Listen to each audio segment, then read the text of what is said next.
I would like to introduce our amazing headliner today. She's a lady who needs no introduction, but I still will introduce her. Her name is Masike. She's one of the leading mbira music custodians in our country. She's also a poet. She has 3 poetry collections, the latest of which is Die With Me, was released in 2023, which she will be performing from today. And Die With Me is very interesting. It explores the difficulties that people have with spirituality in the modern era. So I would like you to please join me in welcoming Masike.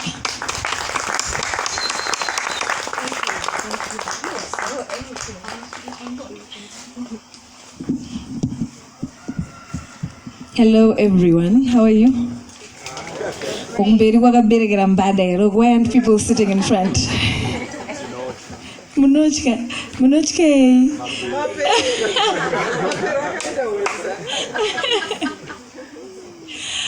A very good evening, wonderful people.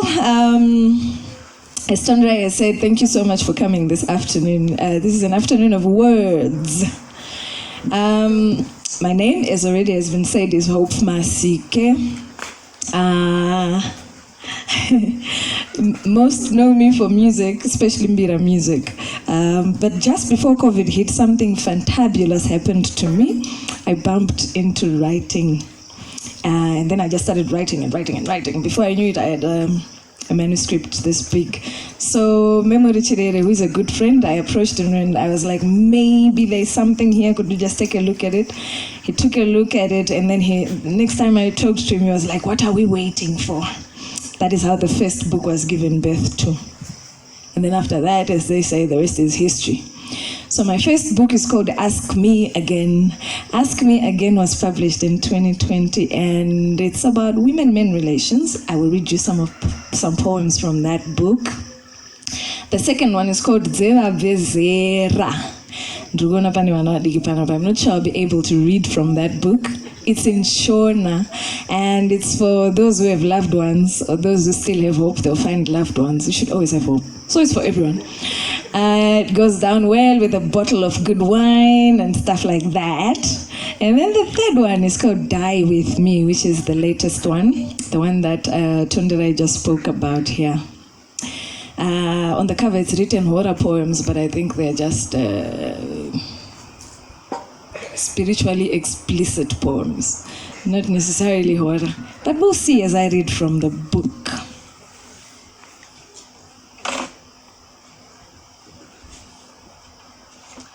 Oh, by the way, book 4 is already there, so maybe I'll read something from it. We'll see. Here are the 3 books. So just as an intro, I'm going to read a piece from each of the books so that you have a feel of the poems. From Ask Me Again, we're going to read from page 8. It's just the next page. I like this one. It's called The Leagues of the Unhappy. I don't want to join the unhappy married women's league. They married what their fathers accepted. Enough coin to take care of you and yours. The perfect dream that society sold them, but not what they wanted.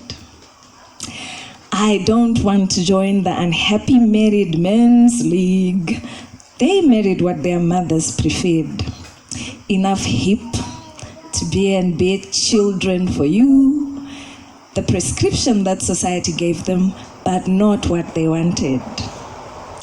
I don't want to join the unhappy singles league. They married not, pleased neither parent. Enough independence to give you freedom. The noise of society they ignored, but still not what they wanted.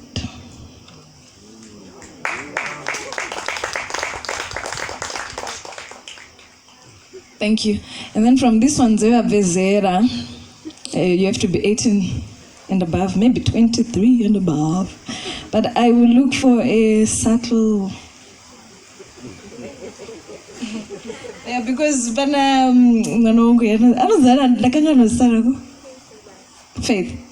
Mabasa, you have a very powerful surname. So So I cannot read some of the poems because Pana Faith and then Pani Wadik.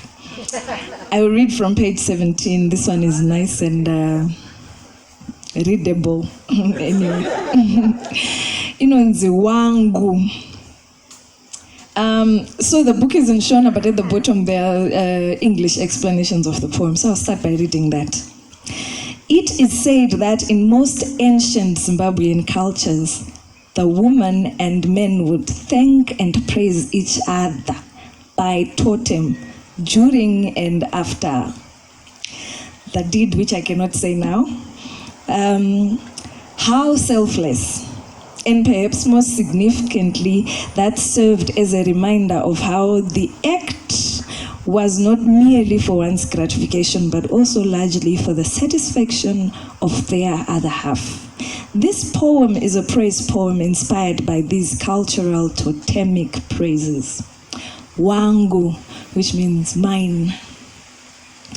Vachirera ndonda zirudo mupfuvira wepfungwa dzangu. Vachirera nherera muchengetedzi weupenyu hwangu. Vachinyaradze donhodzo mupukuti wemisodzi yangu. Vachidziisa mapapu mumbundiri wemwoyo wangu. Vachizorodze mutsago wepfungwa dzangu. Vachivaraidze muridzi wemufaro wangu. Vachimedzesa mate mugoni wehavi dzangu. Vachigumbate gudza mubvumbati wemwoyo wangu. Vachisipiti nyanza chinoyera mupedzi wenyota dzangu narini.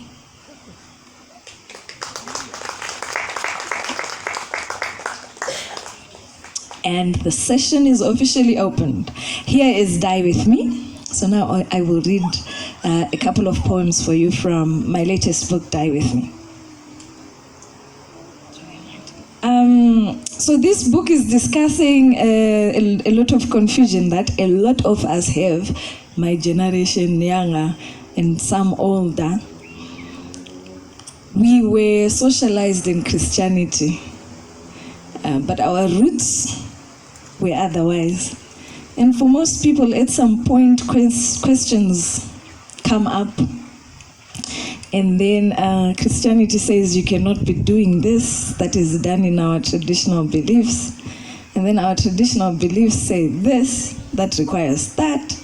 So all those questions are in this book, the Water Poems. So I will read for you one of my favorites from page 20. And then I will read for you the introductory poem, which kind of sets the tone for the book. So we'll start with the first poem on page 11, When Horror Begins. When all you heard were your words, and then the Punisher goes deaf. When all you heard were your ghastly wounds, and then the Punisher goes blind. When all you heard were these earthly worlds, and then the Punisher goes to the world of the dead. The unimaginable horrors of unanswered prayers begin. And then from page 20, Screaming Walls. 4 walls of my room, where I must lie and rest. Now they stare at me, grim. They are there in the walls, watching my every move. Dripping of blood I know nothing of. Screaming walls, screams I know nothing of. Wails and holes from graves I know nothing of. These 4 walls of my room, where I must lie and rest, now they are my prison. So my next 2 poems, because we are discussing the 2 religious the main ones, the 2 main religious values that, let's say, Zimbabweans have. So I will play you a song from the Christian world, and then I'll read you a poem inspired by the Christian world. To those who know their Bible, And then the second one is a song from my usual repertoire, the traditional Zimbabwean songs. And then I'll read you a poem that is also based on that.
A very common AFM hymn.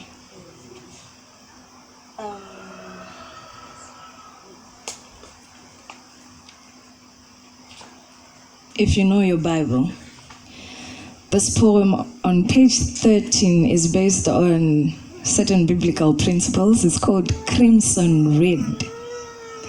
It goes, cleanse yourself and get delivered from the sins of the departed that swim in your blood, from that screaming vengeful blood clinging to your now peeling skin, clogging your now suffocating pores, so stubborn it won't wash off with water.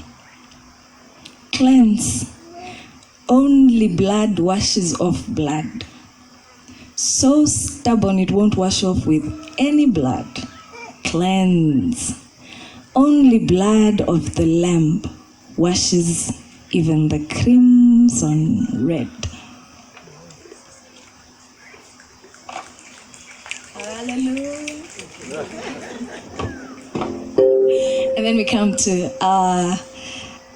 we call it ATR, African Traditional Religion.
Tinongopotera nemasango she, tinongotenderera nemasango naishewe, tarira itatungaira. Vamwe vanongodududza nemasango she, vanongopotera nemasango naishe,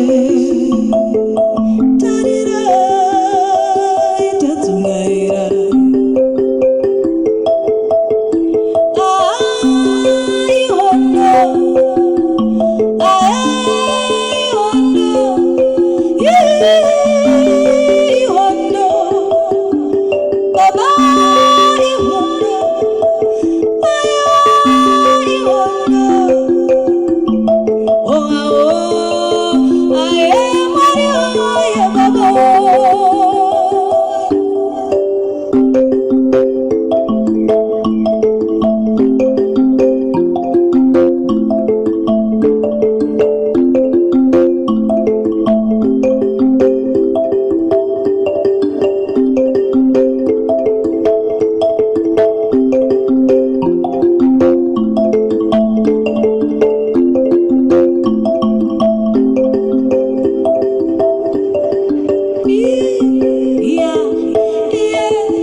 Thank you.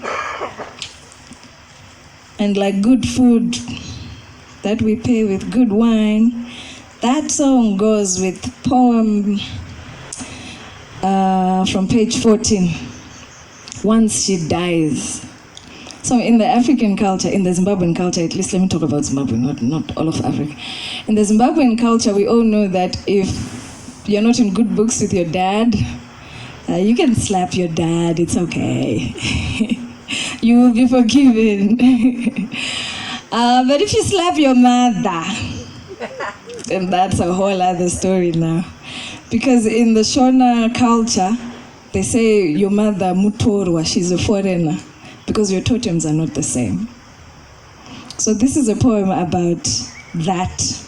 In the introduction to this poem goes, in dust and dirt, sack and sadness, death and darkness, till what does us apart?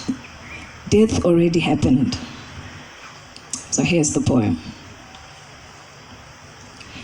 They say my mother is a foreigner once she dies, for she was always from another land, blood different from mine. In death especially, she avenges all the wrongs I did her and forgot to apologize for. They say my mother is an avenger once she dies, for she was always of other people, totem different from mine. In death especially, she revenges the wrongs I did her and forgot to apologize.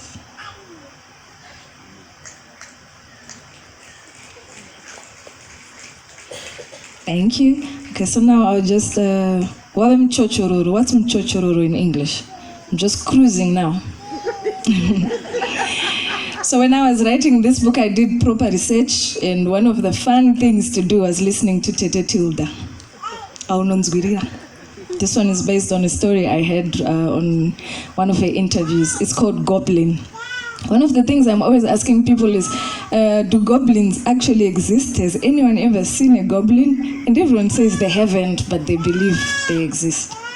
But there was someone who said they saw one. And this is their description of what it looked like. I saw it. A little man, bald head, bushy long beard with beads on the locks. Long red tinted beard.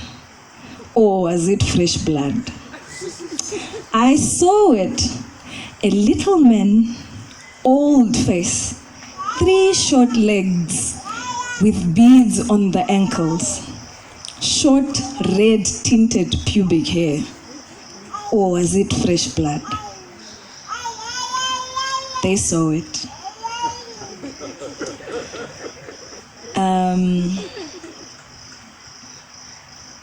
And then the first poem I wrote for this book, the one that made me know I could write horror poems.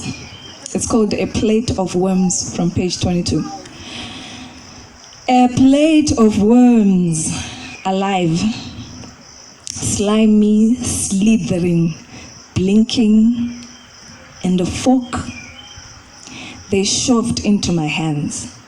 Eat or die, their eyes said. I eat. One dreadful, nauseating forkful after another.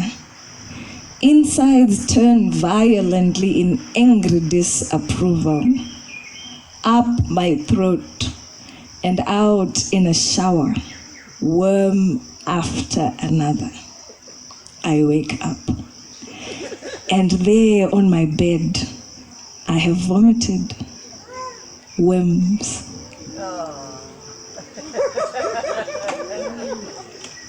Anyway, there are other artists who are performing today, so I'm going to step aside for a minute, and then you will hear from other fantabulous writers. We even have doctors who are going to be reading for you here.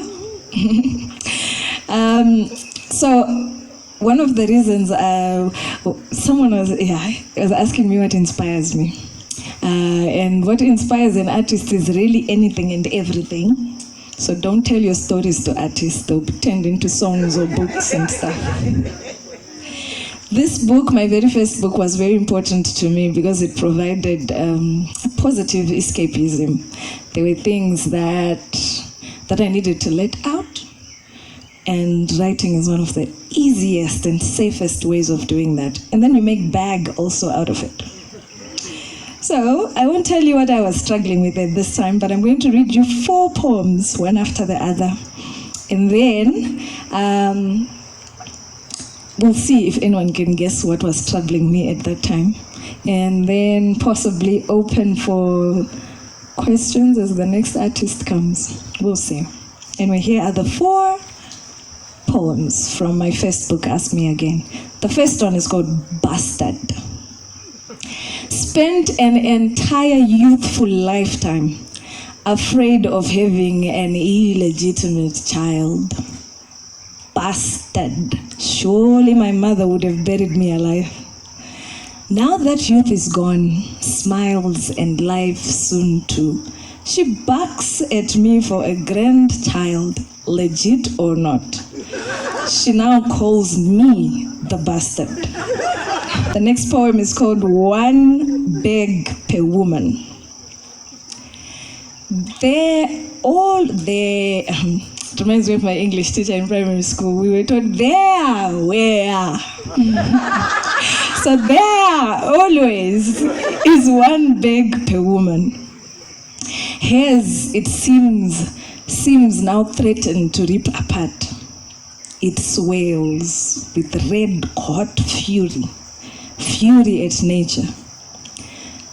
That fresh, friendly bag it once was is now a full, filthy junkyard, full of unfriendly invaders, pushing even into the neighbors, tiring, weakening, blood-sucking, evil things they are. No space anymore for anything else. Women might know what this is about. Third one, waiting season. I miss the mango's fresh, sweet, nourishing juice. The trees' brand new leaves are sprouting. Just now, starting all over. A whole full year in waiting. If only I had dried the mangoes then. Fourth one is called fields. She would have one of her own to help her in the field. If only seed could be picked like soil in any field.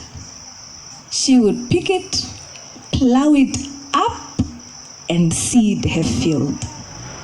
If only children grew like weeds, wild in a field, like birds that need not work in any field. Je finis?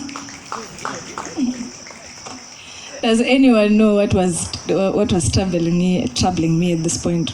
Anyone can answer except Baxi. Or any questions relating to the poems I've read, or anything in general, even music.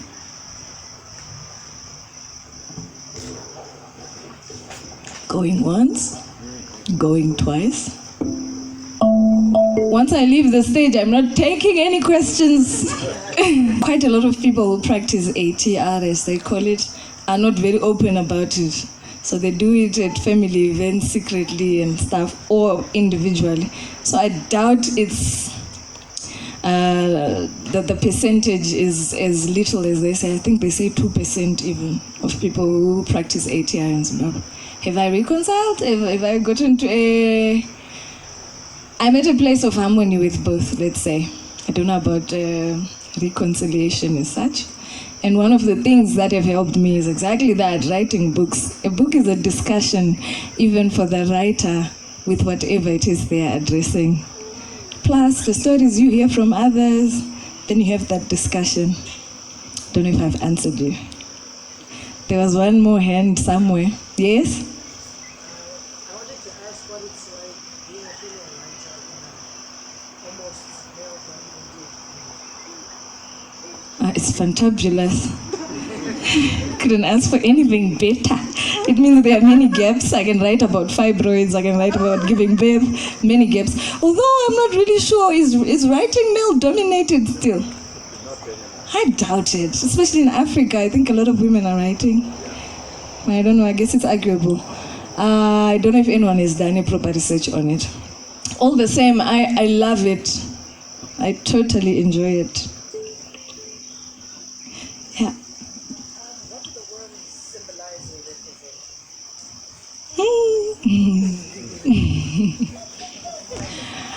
I'm not sure. I did do some research about what things mean in dreams. What I know for sure is that eating and vomiting does symbolize something. But I mean, worms in a general sense represent rot, decay, especially when they're inside the human body. But what I know is they say, don't eat in your dream. As if you can stop in the dream and say, I'm not eating in the dream, I'll eat when I wake up. And then some say when you then vomit, then it's a good thing, because then they say eating is bad. So if you vomit, then it's a good thing. Yeah, that's all I know. I'm not really a proper fundi or guru when it comes to dream interpretation and things like that. Yeah. Any other question? Yes. Can you talk about moving from music to poetry? I guess I'm wondering if poetry really feels satisfying to you, if you miss the musicality. Yeah. First and foremost, I haven't moved. I've just blossomed a bit more. And I like to say, I don't like compartmentalizing art. I believe in our way of life. In ancient Zimbabwe, art was just a way of life. It was in the functionality of things in life. And because of that, I believe it's one thing. So when it comes to poetry and music, it's certainly one thing, just given extensions of life. Some of my poems are already songs. Some of my songs ended up being poems. So by writing poems, it didn't feel too different from writing songs. It was just much more concentrated on the writing. I think my next album is going to be fire on the writing side, because I was doing a lot of that with books. Yeah, and I don't miss music at all, because I actually perform most of my poems with music. I was supposed to be having my loop station here and stuff, doing a whole lot of music things with the poems. Yeah. Aren't I blessed? Music and poetry at the same time. So as we make room for the next artist, I'll just leave you with one more song, one of my favorites. Someone is grabbing a cable.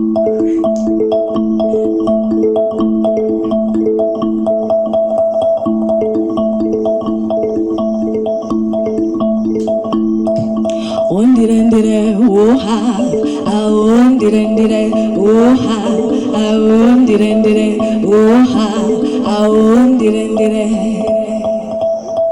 direndire, oha, ondirendire, oha, aye, andirendire, oha, ondirendire. Namo zingauya kuchema kungauya kusua kungauye zuwa ringadzima nyeredzi dzingavata masango angasviba asi ndinewe ndinokonda ndinokora marini narini asi ndinewe ndinokunda ndinokora narini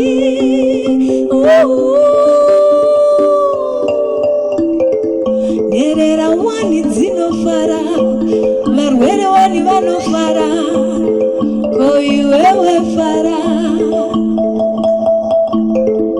varwere wani vanofara nerera wani dzinofara koiwewe fara ini ndinewe ndinokonda ndinokora narini